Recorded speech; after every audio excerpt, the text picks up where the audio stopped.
এই বেড়ার ধার বরাবর ফুলের গাছ লাগানো হচ্ছে।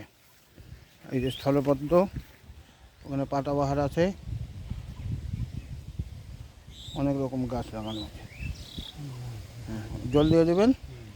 আর এইটাই করেন, এই গর্তটাই দিয়ে দেন, কিছু হবে না। হ্যাঁ, ফেলে দেন, আরও আছে প্রচুর।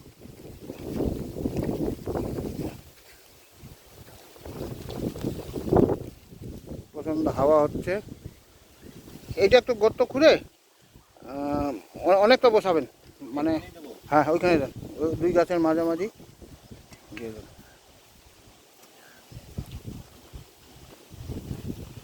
প্রায় এত দূর পোতায় দেবেন,